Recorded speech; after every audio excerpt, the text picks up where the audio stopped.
Salut à tous les amis et bienvenue dans cette toute nouvelle vidéo de la chaîne La Petite Seconde dans laquelle je vais vous présenter une partie de ma collection de montres. On est sur 4 montres aujourd'hui que je vais vous présenter. N'hésitez pas à vous abonner à la chaîne La Petite Seconde et à laisser un petit pouce bleu. Donc pour commencer, déjà la boîte. La boîte je l'ai achetée sur Amazon. Bon, c'est une boîte qui coûte 20 €. C'était vraiment un achat rapide pour pouvoir stocker justement rapidement les 4 montres que j'ai sous les yeux. C'est une boîte qui est de bonne qualité pour le prix, ça fait le boulot, avec des petits supports qui revêtent un petit velours qui permet de ne pas abîmer la montre. Idem au niveau du fond de la boîte. On est vraiment sur une bonne boîte, bon rapport qualité-prix. N'hésitez pas à mettre un commentaire en dessous de la vidéo pour me demander si vous voulez le lien de cette boîte. Donc pour commencer, on va commencer avec ma toute première montre, une Omega Devil à quartz que j'ai eu tout jeune, qui appartenait à mon grand-père. Donc on est sur un tout petit diamètre, 34 mm, une montre en or, Omega Devil, sur laquelle on retrouve un cadran champagne, sur lequel on voit l'inscription, je ne sais pas si on le voit à la caméra, Omega, et en dessous Devil. Donc on est sur une montre 3 aiguilles à quartz, comme je le disais, c'est-à-dire avec un mouvement qui est alimenté par une pile, et un guichet de date, excusez-moi, oui, elle est à l'heure et à la date. Je suis bête, c'est une montre à quartz, donc toujours à la date et à l'heure. Donc on a un guichet de date à 3 heures, ici.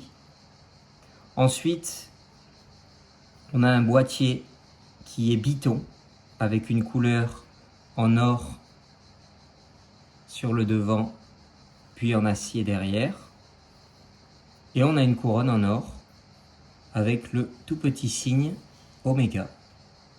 Donc là, on est sur une montre vraiment de petit diamètre, qui je pense était une montre peut-être de femme à la base, mais je crois qu'à l'époque, les petits diamètres étaient très appréciés par les hommes, donc je pense que c'est pour ça que mon grand-père avait acheté cette montre. C'est une montre qui a une valeur sentimentale énorme pour moi, et que je garde toujours dans ma collection. Donc là, j'ai changé le bracelet. Bon, j'ai bien sûr gardé le bracelet d'origine qui était un bracelet couleur camel. Très très beau bracelet. Hop, j'ai mis un bracelet en cuir dessus. Et on a la boucle d'origine. Voilà. Une boucle en or avec le signe Omega sur le dessus. Voilà. Au niveau de cette montre, donc comme je disais, on est sur une montre avec un mouvement à quartz. Hop, une montre de petit diamètre, mais qui est très très élégante.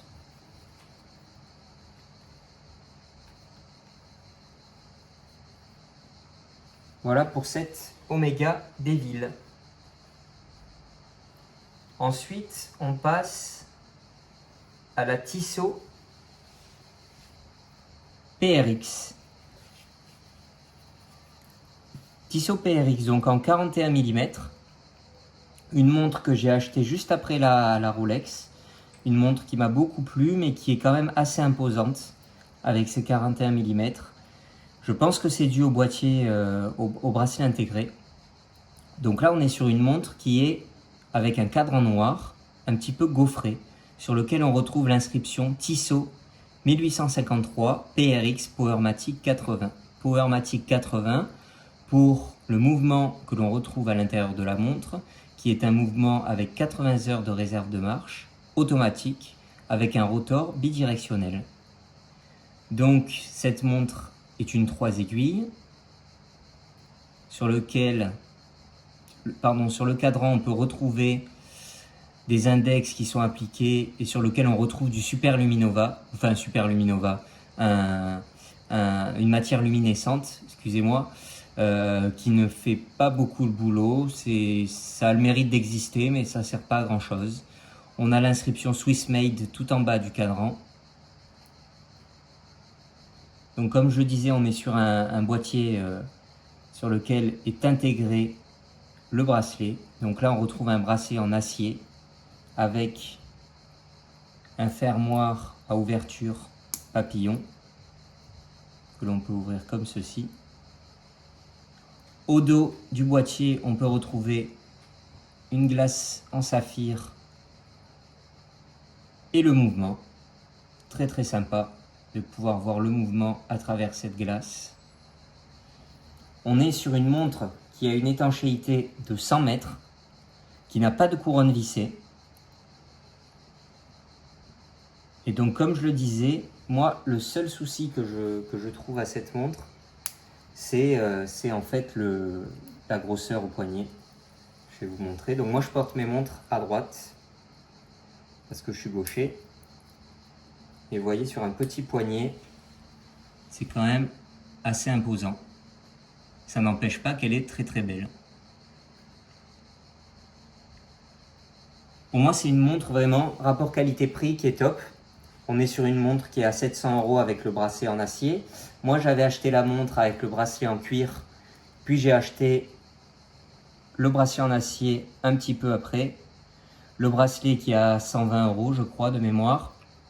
Et donc, comme je disais, la montre qui vient avec le bracelet en acier aux alentours de 700 €. On a un rapport qualité-prix qui est top. On a une finition qui est quand même de très très haut niveau. Et on a un mouvement automatique avec 80 heures de réserve de marche. Donc une très très bonne montre. Hop. Ensuite, on passe à mon petit coup de cœur. Je vous l'ai déjà présenté sur la chaîne. Ma Tudor Black Bay 58, Black Bay 58 en navy blue, que j'ai monté sur le bracelet NATO, bracelet en tissu de très très bonne qualité.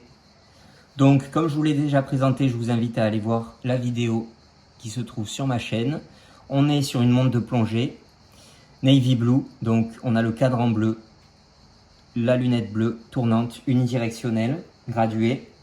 Sur le cadran, on retrouve l'inscription Tudor Genève, 200 mètres d'étanchéité avec une couronne qui est vissée sur laquelle on retrouve la rose.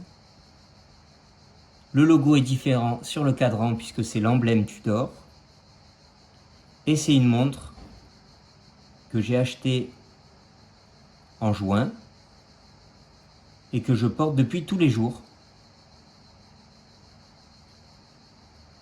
Vraiment une montre exceptionnelle qui est peu épaisse, qui a un diamètre de 39 mm et qui est pour moi exceptionnelle. Donc pour voir cette montre plus en détail, n'hésitez pas à aller voir la première chaîne que j'ai sortie sur la première vidéo que j'ai sortie sur la chaîne.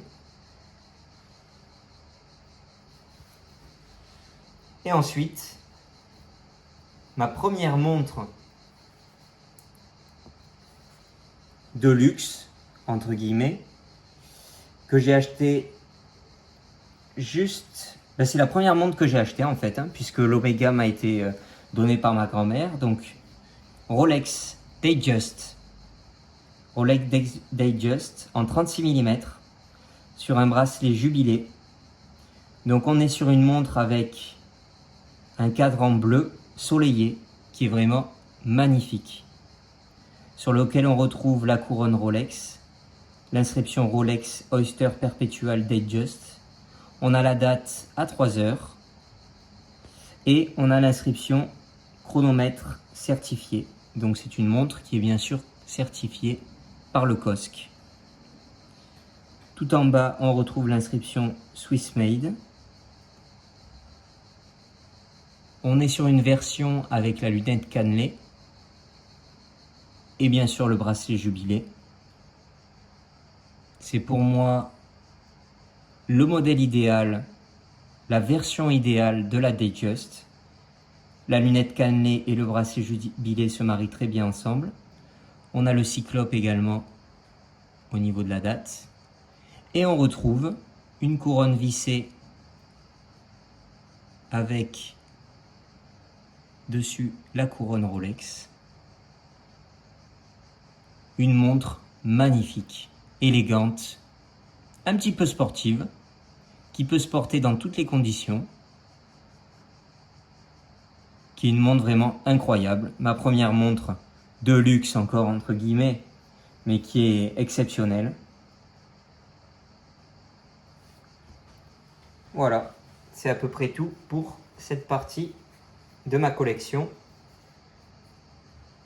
N'hésitez pas à vous abonner à la chaîne, à laisser un pouce bleu et à me mettre en commentaire si ça peut vous intéresser que je vous montre mes autres montres. Ciao ciao!